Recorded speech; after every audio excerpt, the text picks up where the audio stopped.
Salut à tous, c'est Julien Ponce, bienvenue. Dans cette vidéo, je vais vous parler d'une nouvelle addition qui a été proposée par les équipes d'Adobe sur Firefly, donc le système d'intelligence artificielle générative de Adobe.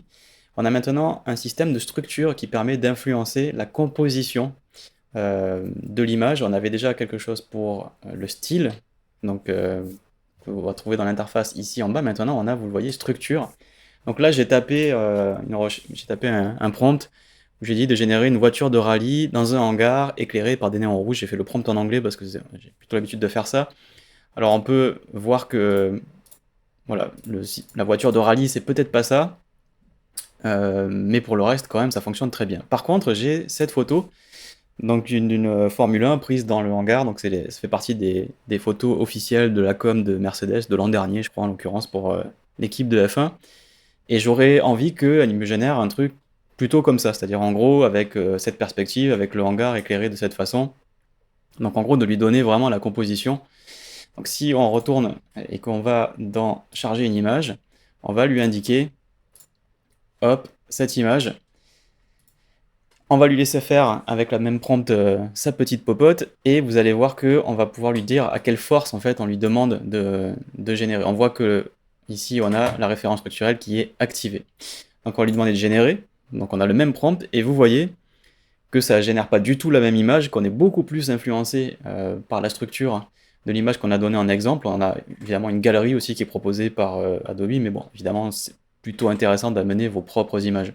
En l'occurrence, ici, on peut baisser un petit peu la force, histoire de lui laisser un petit peu plus de latitude. Et vous allez voir que c'est un peu moins contraignant et du coup, ça propose des résultats un peu plus variés. Alors que quand on met la force à fond, il va vraiment essayer de se cantonner à la structure qu'on lui donne. Donc, essayer de jouer un petit peu. Vous voyez que là, par exemple, on a des résultats qui sont peut-être un peu plus libres. Je pense un peu moins bons, mais comme d'habitude, avec l'IA générative, il faut quand même essayer plusieurs choses. On va essayer autre chose. On va lui donner, par exemple, Street in Asian big city at night with... Allez, on va mettre des néons aussi, parce que j'aime bien les néons. On va enlever cette photo-là, on va en mettre une autre, et on va lui donner une photo de Londres. Donc si je retourne ici, juste pour vous la montrer quand même, hop, voilà, une photo que j'ai prise à Londres il y a un petit moment. Et donc mon but, c'est de lui faire cette composition où en gros on est à ras du sol avec un building vraiment très très haut. Et donc on va voir si avec ce prompt, il arrive à se conformer à la structure que je lui donne. Je pense qu'il y a de quoi faire normalement. On va lui envoyer l'image. Là, vous voyez qu'il y a une petite étape de vérification pour pas envoyer des trucs, j'imagine, qui sont en dehors des conditions d'utilisation. On lui demande de générer. Et le but du jeu, c'est de lui faire générer une rue de type mégalopole, ville de nuit. Mais alors j'ai demandé Asian, donc on va voir s'il va intégrer dans les néons ou dans les signes ou dans voilà, des caractères plutôt asiatiques.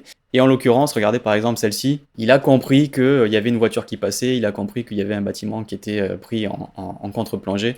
Donc globalement, quand même, vous voyez, ça influence quand même pas mal. On va lui mettre la force à fond pour voir si ça lui force à mettre vraiment à ras du sol, parce que j'aurais aimé qu'il se mette vraiment à ras du sol pour avoir vraiment cette vue de contre-plongée très forte. Mais vous voyez que c'est efficace, on va l'enlever, hein, parce que sur ce prompt, on n'a pas vu ce que ça donnait sans la référence structurelle. Et il me semble qu'on a des résultats qui sont cool. J'ai un résultat ici, un rendu qui est carré, donc évidemment, pour avoir l'effet contre-plongée, c'est un peu plus difficile. On va enlever la référence structurelle, juste pour vous montrer évidemment ce que ça donne si on lui fait ce même prompt sans lui donner de référence structurelle.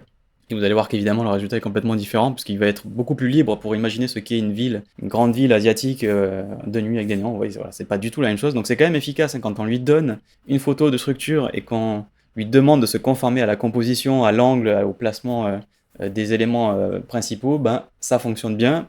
Donc c'est un meilleur moyen, je trouve, d'agrémenter le résultat. Accessoirement, j'avais mis rapport d'aspect carré, on va essayer de le refaire en mettant quand même un rapport d'aspect qui n'est pas carré. Je pense que ça va être un peu plus facile pour lui. Voilà, on va le mettre en portrait et on va régénérer. Voyons voir ce que ça donne. Je pense que là, du coup, j'avais pas fait gaffe juste avant que j'étais en carré. Et je pense que ça devrait être un peu plus facile pour lui de générer une contre-plongée avec la référence que je lui donne, puisque ça a croppé. Voilà, ouais, tout de suite ça va mieux. Regardez là, c'est quand même assez flagrant. On lui donne ça à manger et il nous génère ça pour générer une ville, voilà, type Asie, avec des néons, et je trouve que ça marche plutôt bien. Je pense qu'on pourrait tuner un petit peu plus le truc. On a mis art, on va lui mettre photo par exemple. On a les réglages de la photo, on pourrait lui demander de générer un peu de profondeur de champ. On va juste mettre photo pour voir comment il s'en sort. On va se rapprocher, je pense, un peu plus du coup de notre projet, parce que là on était quand même très cartoon. Donc avec le bon portrait, le bon rapport d'aspect, le bon type de contenu et la référence, ouais, vous voyez que on peut générer quand même des trucs qui se rapprochent beaucoup de ce qu'on lui a donné à manger quand même. Et ça, c'est une addition qui est vraiment plutôt bienvenue sur Firefly pour pouvoir orienter vraiment ce que l'on cherche et pas laisser le côté complètement aléatoire de l'IA générative prendre le dessus sur votre parcours créatif. Alors dites-moi ce que vous en pensez, allez essayer, hein, c'est disponible tout de suite.